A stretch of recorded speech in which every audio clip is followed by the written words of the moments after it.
I've been in pharmaceutical research for 24 years. I've watched projects get killed, budgets get cut, and good science get buried under bad politics. I've seen colleagues lose their jobs over things that had nothing to do with their work. I thought I'd seen everything. I hadn't seen anything yet. My name is Elliot Vance. I'm 49 years old, and until about 2 weeks ago, I was the lead research scientist at Nexagen Therapeutics. I'd been there for 3 years. Before that, I spent 2 decades at other labs doing variations of the same thing, trying to make fragile compounds survive long enough to actually do their job inside the human body. The problem sounds simple when you explain it at a dinner table. Pharmaceutical compounds break down fast. The moment they enter the bloodstream, they start falling apart. By the time they reach the tissue they're supposed to treat, a significant portion of the drug is already gone. That's part of why so many treatments cause side effects. The medication spreads everywhere instead of concentrating where it's needed. What I spent the last 3 years building at Nexagen was a stabilization platform designed to fix that. A delivery system that could keep those compounds chemically intact long enough to reach their target, whether that was a tumor, damaged tissue, or a specific receptor before activating. If it worked the way our early data showed, it had the potential to change how targeted therapies were delivered across an entire category of treatments. For Nexagen's investors, that translated into one thing: a very large market. That was why 6 people from Greystone Capital had flown across the country for the presentation. That was the entire foundation of the $2.6 billion commercialization agreement everyone in that boardroom thought they were about to approve. Gerard Harlow, Nexagen's CEO, had personally asked me to lead the pitch. He'd shaken my hand in the hallway the morning of the meeting and said the company was counting on me. At the time, I took that at face value. I shouldn't have. The boardroom was exactly the kind of space where decisions worth hundreds of millions of dollars get made. Glass walls, polished wood, chairs, designed to make powerful people feel comfortable taking risks. Adrian Weston, Greystone's lead partner, sat directly across from me. He was 57, former biotech analyst turned investor, the kind of person who stopped looking at his phone when the numbers on the screen actually meant something. I had just reached the stabilization phase, the most technically critical part of the presentation, when the door opened. Paige Harlow walked in without knocking. She didn't look at me. She didn't acknowledge the investors. She walked straight to the front of the room, picked up the presentation remote from the table beside me, and turned off my slides. The screen went dark. "We're going with my concept instead," she said, completely calm, like she'd just decided to change the lunch order. The room went quiet in that specific way rooms go quiet when nobody knows what the protocol is. I looked at Gerard. He leaned back in his chair and gave a small nod, not a surprised nod, a prepared one. That nod told me everything. The confusion on the investors' faces lasted about 10 seconds. Then Paige started presenting, and the diagrams that appeared on the screen looked very familiar to me because I had built every single one of them. Nobody interrupted. Nobody asked who she was or why she had just taken over. Within about 60 seconds, the investors were nodding. Adrian Weston stood up and started clapping. I stood at the side of the room with my hands still in the air where the remote had been. I waited long enough to make sure I wasn't misreading the situation. I wasn't. So I picked up my laptop bag, closed my computer, and said the only thing that felt right: enjoy the funding. I don't think anyone heard me. I walked out anyway. Paige Harlow had joined Nexagen about 8 months before that meeting. Her official title was Director of Strategic Innovation. Her actual reason for being there was something nobody said out loud, but everybody understood. She was Gerard's daughter, and Gerard was setting her up to eventually run the company. She had no background in molecular biology or pharmaceutical chemistry, but she became very interested in my research, and she became interested in it fast. The first few months, her questions were broad: market size, regulatory timelines, commercialization windows, standard executive-level curiosity. I answered everything without thinking much of it. Then the questions shifted. She started asking about the science, reaction timing, stabilization phases, the specific conditions under which a compound reached equilibrium versus when it degraded. These weren't market questions, these were lab questions. One afternoon, she stopped by my office. Could I review the technical documentation on the platform? I gave her access to the official reports in the company database. Organized, clean, presentation ready. A few days later, she came back. Could I also see the raw experiment logs and the lab notebooks? If that works, that one made me pause. Official reports are summaries. Lab notebooks are different. They contain the actual process. Failed runs, adjustments made mid-experiment, observations that only make sense in context after you've run the same procedure 200 times. There's no reason a director of strategic innovation needs lab notebooks unless she's trying to understand something the reports don't show, but I didn't push back. I figured she was genuinely trying to learn the science. I handed everything over. 3 nights later, I came back to the lab after hours. I'd left a set of samples out that needed to be refrigerated before the next morning. The building was mostly empty. When I reached my workstation, something felt off. One of my drawers was slightly open. My notebooks were inside, but the order wasn't right. Small thing. Could have been nothing. But I'd been at this long enough to trust that feeling. So the next morning, I asked security to pull the corridor footage. 10 to 47 p.m. Paige walking directly to my workstation, opening the drawer. Spending 22 minutes going through my notebooks page by page. I watched it twice. Then I sat back in my chair and thought about what she had actually been looking for. The stabilization platform did not work from the formula alone. That was the part nobody outside the lab fully understood, including Paige. The compound only stabilized if a catalyst was introduced at a very precise moment in the reaction cycle. Too early, and the compound destabilized. Too late, and it degraded completely. The timing window was narrow, a few seconds in either direction, and the whole run failed. The charts in the official reports hinted at this, but they never explained it clearly because the adjustment was something you learned by doing, not by reading. You had to run the experiment hundreds of times before the pattern became instinct, before you knew in your gut when to introduce the catalyst without looking at the clock. I had that instinct. Nobody else at Nexagen did. And after watching that security footage, I understood exactly what Paige had been studying in those notebooks. She wasn't trying to learn the science in general. She was trying to find that specific step. The problem for her was that I had never written it down clearly. Not in the notebooks, not in the official reports. It existed in my head and in my hands and nowhere else. That night, I made 2 decisions. The first, I stopped writing anything related to catalyst timing in any document connected to Nexagen systems. If it wasn't already in writing, it was staying out of writing. The second, I opened my laptop and started filling out the paperwork to register Crestline Bioworks LLC. I had been thinking about it for a while. The notebook incident didn't create the idea, it just moved the timeline up. I found a small lab space across the city that I could rent month to month. I filed the incorporation documents that same week. 3 weeks before the investor meeting, Crestline Bioworks existed on paper, had a legal address, and had a rented bench with a reaction chamber I had been quietly assembling in my off hours. I didn't tell anyone. I just kept showing up to work at Nexagen every morning like nothing had changed. The morning after the investor meeting, I came back to the lab to clear out my desk. I wasn't planning to stay. There was nothing left to stay for. But the moment I walked into the research wing, I could tell something was wrong. The lab was too quiet. People were standing in small groups talking in low voices. A technician looked at me and immediately looked at the floor. One of the junior researchers came over. "Have you talked to Gerard yet?" "No." "Why?" He exhaled slowly. "We've been trying to reproduce yesterday's stabilization run since last night. It keeps failing." I looked across the lab. 2 technicians were resetting the reaction chamber. I watched from where I was standing. Temperature climbed to the right level. Catalyst introduced. For a moment, the readings looked normal. Then the monitor flashed red. Compound degradation detected. A technician swore under her breath. Someone said, "Run it again." They did. Same result. They ran it a 3rd time. Same result. That was when Gerard's voice cut through from the hallway. "Elliot." My office, he didn't sit down when we got there. He stood by the window for a moment, then turned around. "What exactly did you do to the stabilization process?" "I'm not sure what you mean. The team cannot reproduce your results." "The platform isn't working." Before I could answer, the office door opened and Paige stepped in. The confidence from the boardroom presentation was already gone. Something tighter had replaced it. "You sabotaged it," she said. She said it too fast, like she'd been rehearsing it. I looked at her. "Why would I do that?" "Because you're angry about yesterday." I didn't answer that. I turned back to Gerard. "The investors are coming back tomorrow morning," he said. "They expect a live demonstration." "I heard you the first time," I said. "I thought yesterday made things pretty clear." "You don't need my ideas anymore." Nobody said anything. I picked up my bag and walked out. Behind me, another reaction cycle failed. The alarm tone followed me down the hallway. That evening I went home, made coffee, and sat at the kitchen table going through the Crestline paperwork. Around 7 p.m., I heard a car outside. I looked through the window before opening the door. Black executive sedan on a residential street. Gerard, I let him in. He stood in the middle of my living room and got straight to the point. The stabilization platform was developed inside Nexagen's facilities on company time with company resources. The technology belongs to the company. "So that's why you drove over here." "The investors are coming back tomorrow morning. They expect a working demonstration." He paused.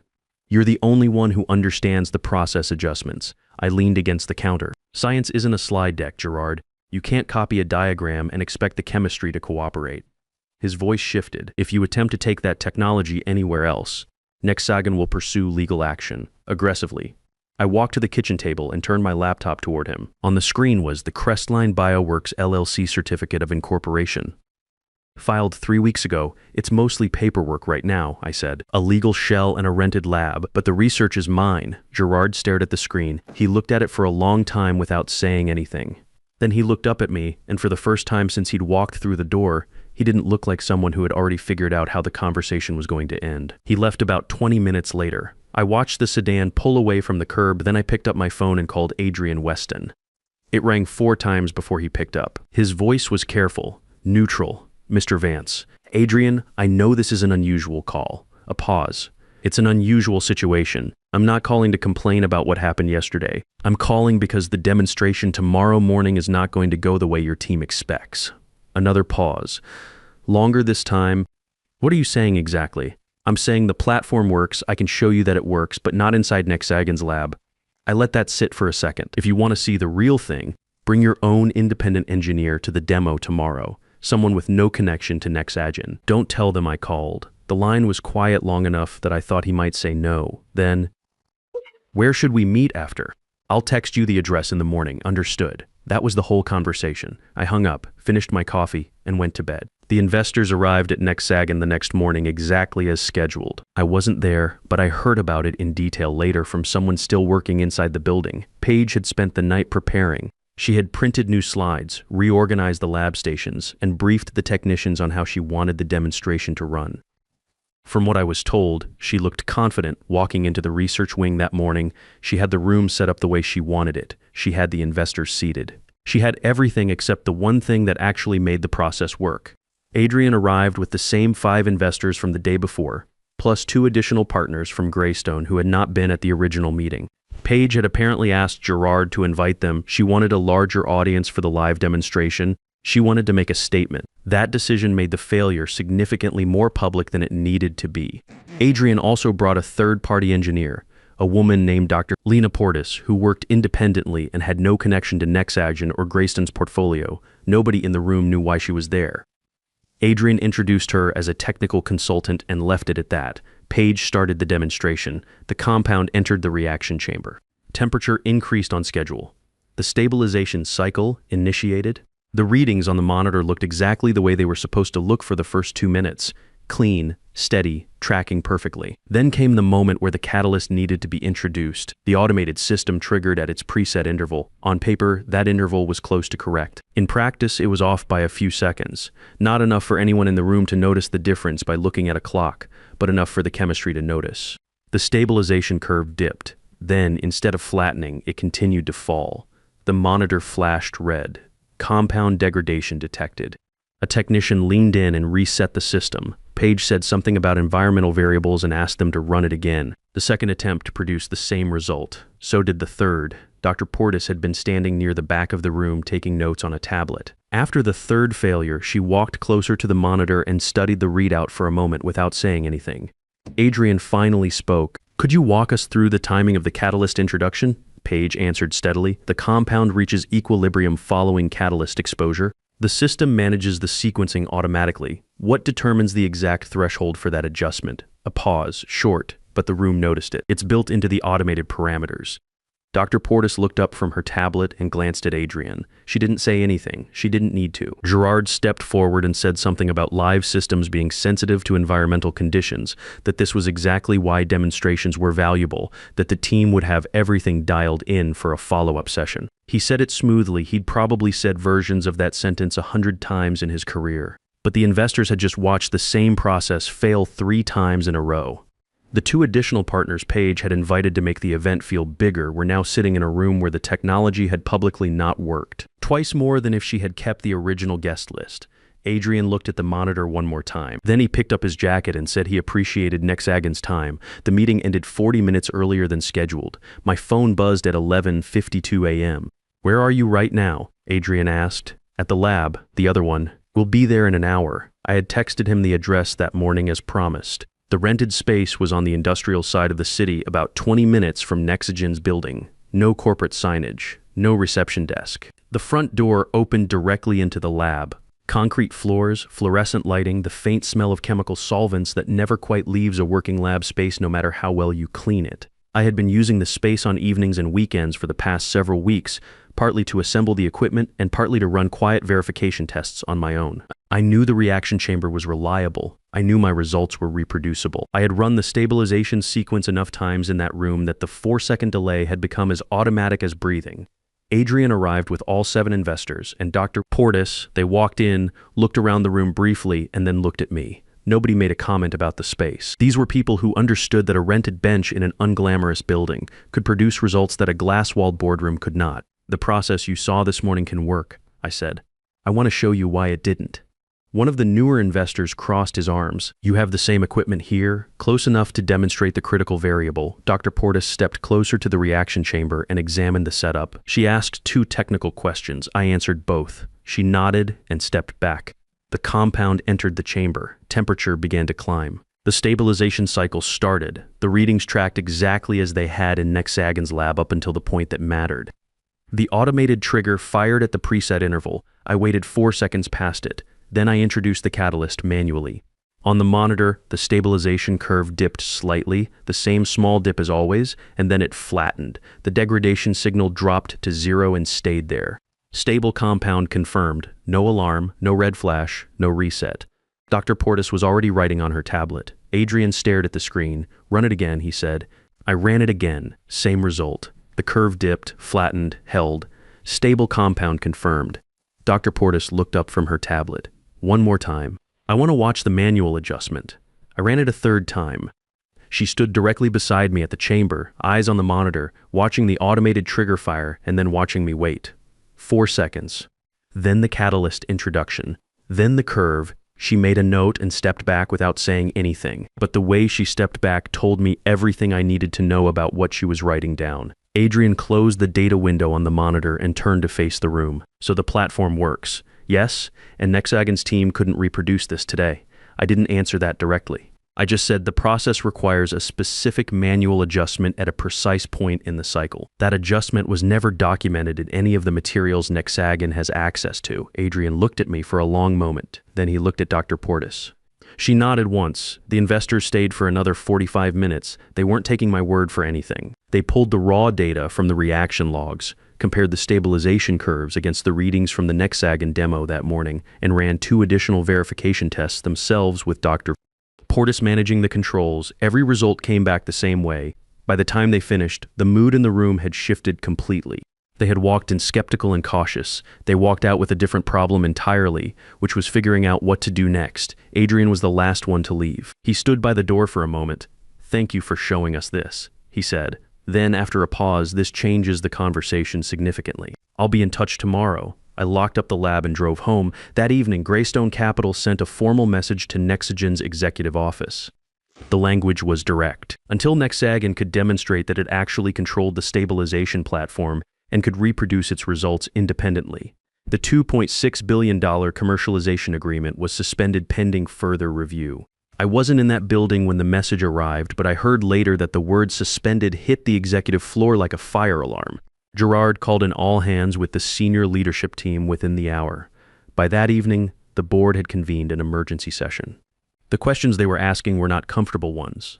How had the lead scientist behind the platform walked out the day before the investor demonstration? Why couldn't the team reproduce results that had been presented as verified and ready? And most importantly, who actually controlled the underlying technology? Nobody had clean answers to any of those questions. Word of the failed demonstration spread through biotech investment circles faster than Nexagon's communications team could manage. Not publicly, not in the press, but in the private conversations that happened between partners at firms who talk to each other. Enough people had heard enough that other investors started asking questions, the kind of questions that don't go away once they've been asked. By the following morning, the board had made 2 decisions. The first, Paige Harlow's access badge was deactivated. No announcement, no press release. She was Director of Strategic Innovation on Monday. By Tuesday, she could not get through the front door of the research wing. The second decision took until end of day. Gerard Harlow submitted his resignation as CEO. The official statement described it as a planned leadership transition intended to restore investor confidence and position the company for its next phase of growth. Everyone in the industry read it correctly. Adrian called me the next morning at 8:15. Are you available to meet this afternoon? We sat down at 2 p.m. in a conference room at Greystone's downtown office. Clean space, quiet floor, nothing like the polished boardroom at Nexagen. Adrian came alone. No investment committee, no lawyers, just him and a folder on the table. He got straight to it. The situation with Nexagen has changed substantially. Their board is in crisis management mode and the deal as originally structured is finished, he paused. But our interest in the technology hasn't changed. He slid the folder across the table. Inside was a term sheet. At the top of the page was the name Crestline Bioworks LLC. We're prepared to fund the first full development round, he said. Enough capital to move the stabilization platform through clinical stage trials. If the data holds at that stage, the commercialization pathway is the same one we came to Nexagen for. He didn't say the number out loud, he didn't need to. The term sheet had it in plain text, $2.6 billion in projected commercialization value, with Greystone leading the initial funding round to get there. Same opportunity. Different company on the cover page. I read through the term sheet slowly. Adrian sat across from me and didn't rush it. When I looked up, he said one more thing. Dr. Portis submitted her assessment this morning. Her conclusion was that the stabilization process is not replicable without the specific manual adjustment you demonstrated. She also noted that this adjustment does not appear in any of the documentation Nexagen provided to us over the past 6 months. He paused. I want you to know that assessment is part of the formal record now. I nodded. I picked up the pen he had placed beside the folder. Before I sign anything, I said, I need to make 4 phone calls. Adrian looked at me tonight, this afternoon. There are 4 people I want to bring with me when we start this. They're still at Nexagen right now, and I'd like to offer them a reason to leave before I finalize anything. He considered that for a moment. Then he leaned back in his chair. Take the time you need. The term sheet doesn't expire until Friday.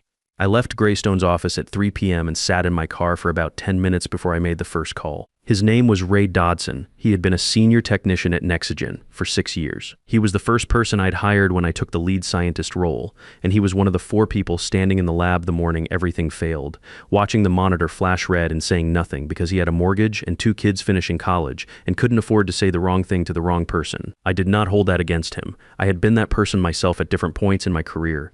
You make the calculation you have to make. His phone rang twice. Elliot, Ray, you got a few minutes? Yeah, I'm in the parking lot actually. Been sitting here since the board meeting ended. I heard it didn't go well, a short laugh. That's one way to put it. A pause. They revoked Paige's access this morning. Gerard's gone by end of day. The whole floor is just waiting to see what comes next. I might be able to answer that question, I said. I'm starting something. Crestline Bioworks. We signed with Greystone this afternoon. Silence on the line. I want you to come with me, I said. Same role, better terms, and you'd be the first one through the door. He didn't answer immediately. I heard him exhale slowly. How soon? As soon as you can give notice. I'll call you back in an hour, he said. He called back in 22 minutes. I made the other 3 calls that evening. Donna Ashcraft, who had been running analytical equipment at Nexagen for 4 years and knew the reaction systems better than anyone except me. Pete Calloway, a junior researcher who had caught errors in the data logs twice in the past year that would have set us back months if they'd gone unnoticed. And Carol Stein, who had been in pharmaceutical research for longer than I had, and whose instincts I trusted more than most instruments in the building. All 4 said yes before I finished explaining the offer. I think 2 of them said yes before I finished explaining the opportunity. They were the first people to walk through the door of the Crestline lab the following Monday morning. Ray brought coffee for everyone. Carol showed up with a box of her own equipment she'd been storing at home for years. Pete helped me unpack a new centrifuge that had arrived over the weekend. Donna spent the first 2 hours recalibrating the reaction chamber to her own specifications, which were better than mine. By noon, we were running verification tests. By 3 p.m., we had clean results across the board. It felt like the first day of something instead of the last day of something else. About 10 days after that, I was reviewing data at one of the lab benches when I heard the front door open. Footsteps on the concrete floor.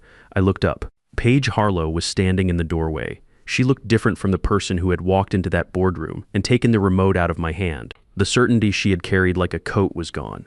She looked like someone who had spent 10 days figuring out what to do next and hadn't landed on an answer yet. I waited. I heard you're building something here. She said, we are. She looked around the lab, at Ray adjusting an instrument near the back wall, at Donna reading a printout at the far bench, at the equipment that had gone from a rented chamber to a functioning research operation in less than 2 weeks. My father stepped down yesterday, she said, officially. I know. She was quiet for a moment. Then she asked the question she had clearly come to ask. Did you plan all of this? I thought about that for a second before I answered. No, I said. What I planned was protecting the work I spent 3 years building. Everything else followed from that. She stood there for a moment longer. Then she gave a small nod, the first time I had ever seen her respond to something without having a follow-up ready. She turned and walked back out the door. Ray looked over at me from across the room. I shook my head slightly. He went back to what he was doing. That afternoon, Greystone confirmed the first funding tranche had cleared. Adrian sent a one-line message. Doctor, Portis is available to consult on the clinical trial design whenever you're ready.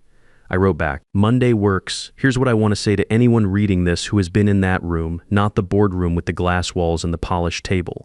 The other room, the one where someone younger or better connected or carrying the right last name walked in and took something that belonged to you, and the people around you let it happen. And you stood there doing the math on whether it was worth fighting. You already know the answer. The work is yours. The knowledge is yours. Nobody can take what actually lives in your hands in your head, no matter what they put on a slide or copy onto a USB drive. Protect it. Document your ownership early. And when the moment comes, do not wait for someone else to tell the truth. Show it yourself. In a room with no logo on the door, if that is what it takes. The platform works. It always worked. They just needed to be in the right room to see it.